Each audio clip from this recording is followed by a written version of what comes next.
چاند دیکھ لے اور اس کا قربانی کا ارادہ ہو تو نہ وہ اب ناخن کاٹے نہ کوئی بال تراشے، اور جب وہ اپنی قربانی کے عمل سے فارغ ہو جائے تو پھر یہ بالوں کا کاٹنا، ناخنوں کا کاٹنا، بالوں کا تراشنا، اس کا اہتمام کیا جا سکتا ہے۔ البتہ یہ مسنون عمل ہے، پسندیدہ عمل ہے۔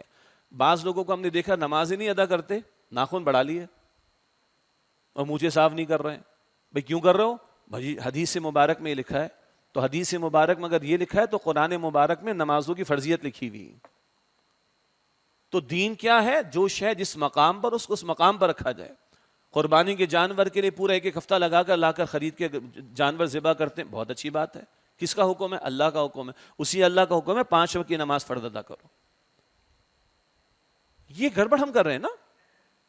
تو پھر کیا رسمیں ادا کر رہے ہیں ہم لوگ، ریچولز ادا کر رہے ہیں کہ یہ اچھا لگ رہا ہے کیونکہ سب کو نظر آ رہے تو چلو یہ میں کر لوں۔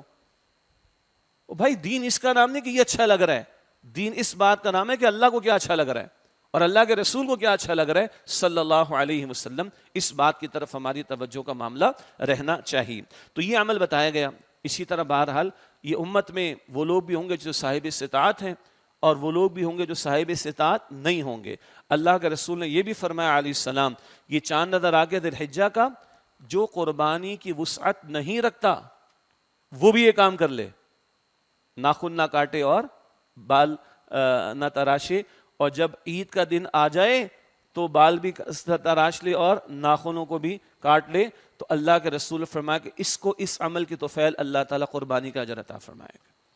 اور ایک نقطہ اور اس میں ہے گہرا، وہ یہ ہے اکثر علماء نے بیان فرمایا کہ ان ایام میں حجاج ہوتے ہیں، حج کے لیے جاتے ہیں اور وہ حالت احرام میں ہوتے ہیں، تو حالت احرام میں کچھ پابندی آ جاتی ہیں، وہ زیادہ ہوتی ہیں۔ تو بھائی امت میں سے اس سال کہہ رہے ہیں 20-25 لاکھ لوگ ہوں گے۔ اب 2 ارب کی امت میں سے 20-25 لاکھ لوگ وہاں پہنچ سکیں گے، باقی تو کروڑوں نہیں پہنچ سکیں گے۔ تو کیا اللہ خالی یا صرف صاحب استطاعت لوگوں کا رب ہے؟ کیا جو صاحب استطاعت ان کا رب نہیں ہے کیا وہ؟ نہ ان کا بھی رب ہے وہ۔ تو ایک حکمت یہ بیان کی گئی کہ وہ جو حاجی جا رہے